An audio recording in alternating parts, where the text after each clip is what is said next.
Hey, so there's no tripod because I had to give it back. But I'm getting a new one tonight. So yeah, next time it'll be all not shaky like this. Anyway, so first up is Demolition Man. This is a 1993 Sylvester Stallone, Wesley Snipes, Sandra Bullock movie. And it's sci-fi, comedy, action, and just amazing and ridiculous. And I loved it so much. I've seen it before, probably back in middle school, I think. But I don't remember how freaking good this movie is. It's so funny. The action is solid and over the top.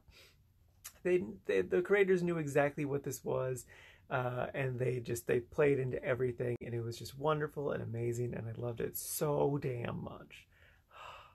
The premise is basically so in the near future of 1996, the world, or at least Los Angeles, is a bit post-apocalyptic, and Wesley Snipes is like this gang lord basically who just wreaks havoc everywhere, and Sylvester Stallone is the same character he plays in every movie, and he's trying to get Wesley Snipes, and then they both end up getting frozen in prison for 40 years because reasons. And then so they're in the future, and they need to Sylvester Stallone needs to get Wesley Snipes because that's what he does. And it's just great. It's so silly and fun, and like the jokes really land. Even like the silly future jokes, like the three seashells thing, is just incredible. It's a classic one. If you don't know what I'm talking about, watch this movie. It's so good. And then even jokes about the past are really good, like the oldies music station isn't regular music, it's freaking commercials.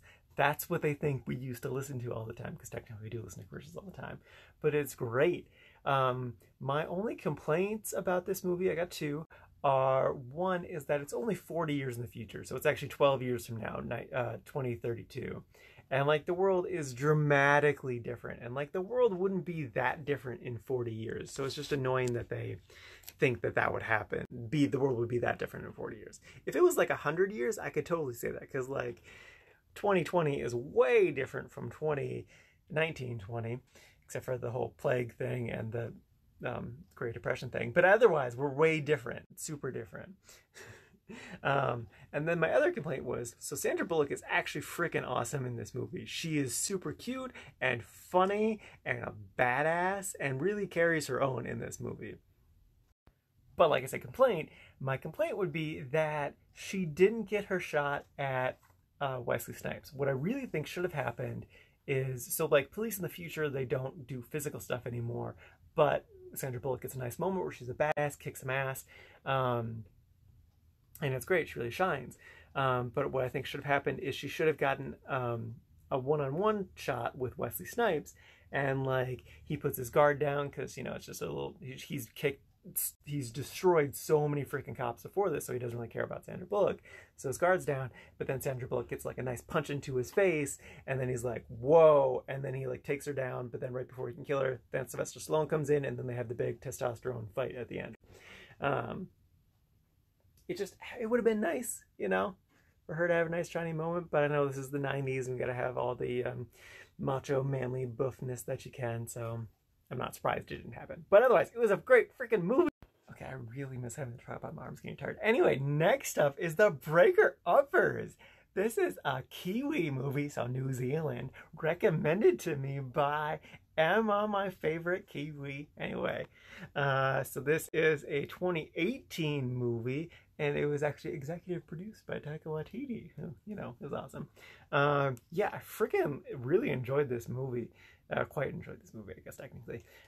It's a comedy. The premise is essentially that these two women here, they have a company where if you don't want to break up with your significant other, but you need to break up with your significant other, they'll do it for you. You pay them like $1,000, and they do it. And it's really, really solid and funny.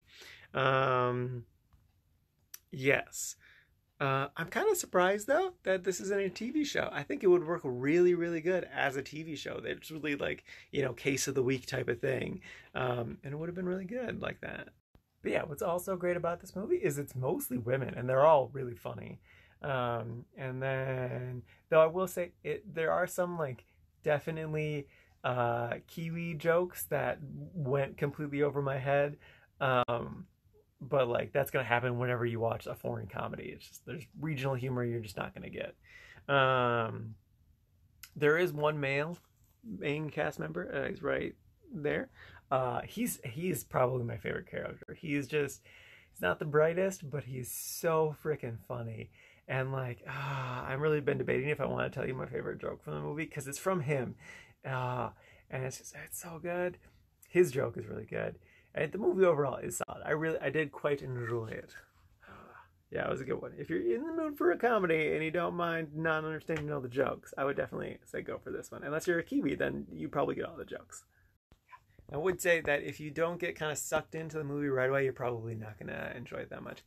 Because I found one discussion thread on Reddit, which mostly gave this movie a lot of hate, but someone else pointed out that it probably is just because it's a mostly female-centric movie and Reddit can be kind of sexist sometimes, which sucks, but not a lot you can do about that. So I don't know.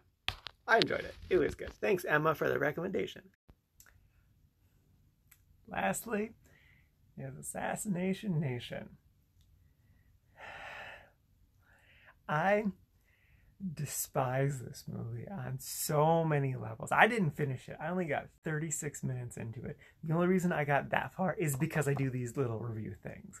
I could not stand this stupid freaking pile of trash. It's going to take me every ounce of my strength to not swear every other word. There's a slight chance I might go on for a really, really long rant about how much I hate this movie. I'm going to try to keep it contained to just my normal length of just like a couple minutes, but I hate this. I'm going to sit down. So, this movie really desperately wants to be the show Euphoria on HBO, which is actually a really solid show that you should watch. And it fails miserably. It tries to capture like the essence of what it means to be a Zoomer, just a high school kid now. But it's just super cringy and awful. It's also trying to be a sexploitation movie, and it's just people monologuing just random arguments and not really impacting or having any deeper meaning than anything. Here I can get into specifics of what I hated about it. So the main character is in art class, and they had to draw something that's like representation of life. And so she decided to draw very explicitly a girl masturbating. And then obviously the principal is having a conversation with her about it because you can't do that. And he's like trying to explain why you can't do that, even though she's 17. She should know why she shouldn't draw a picture of a girl masturbating for a school project. And she just was like, you don't understand because you're a man. And I'm like, I hate you and I hate everything about you. That was so dumb. I want to punch you, but I'm very against violence. But man, did you... And then, like, she goes on to explain her point. And, like, because the principal's like, all right, explain it to me. How do I not understand this? Why does my genitals have to do with this? She goes on to explain that the girl in the picture isn't masturbating. She's actually taking a sext, just a sexy picture to send to someone. And the way to get to that, like, perfect picture is you gotta, like,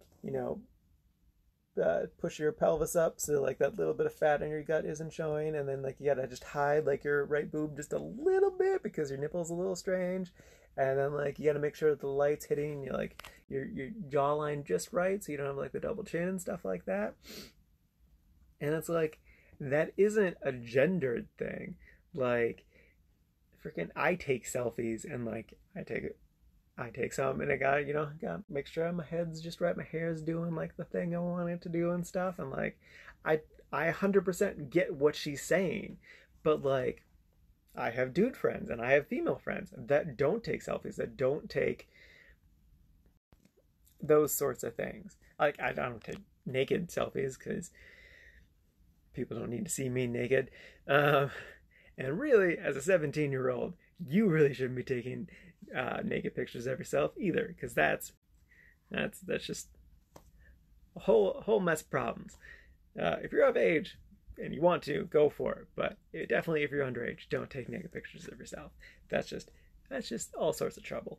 But yeah, so it's definitely not a gendered thing. And it's, I'd maybe say generational, but it's really just like person to person thing. And she's being as condescending as he is, even though he really wasn't.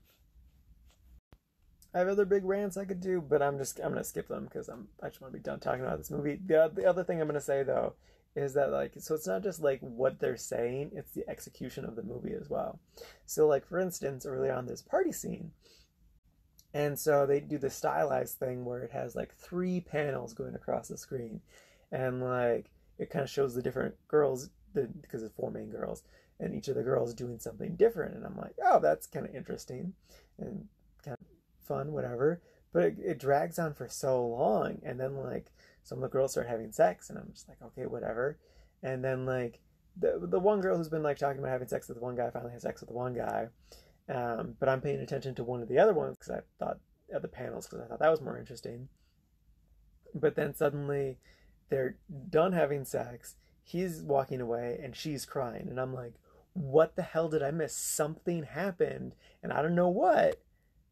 All because you didn't put any focus on that screen. I was looking at something else and distracted by something else, even though the really important thing happened over here, and we should have been fucking watching that instead.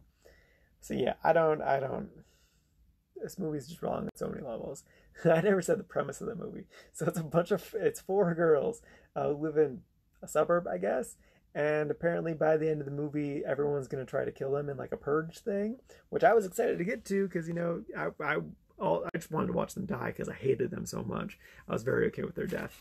Though I don't know if they actually die. But it took too long to get there. I think it's like the third act where it finally happens. There's also like a bunch of like things getting leaked, like the mayor's stuff gets leaked and the principal's stuff gets leaked, and I think their stuff gets leaked as well, and then that's why everyone hates them and wants to kill them or something. I don't know. I hate this movie. I hate it so much. It should go burn and die. I will say one positive thing about this movie. It started off with like this trigger warning montage where like it would say a word across the front of the screen, and then behind it would be like something that happened in the back, like sexual, and then in the back you'd see something sexual happen. It was really, that was neat, and it kind of was a nice tease of the movie. I would say it went a little fast, like sometimes I couldn't both read the word and see what was going on behind. But yeah, that was cool. Otherwise though, the movie was a giant trash fire. So yeah, it's terrible. Don't watch this. Please don't do it. You're gonna hate yourself for it, like I do. I really hate it. Okay, bye.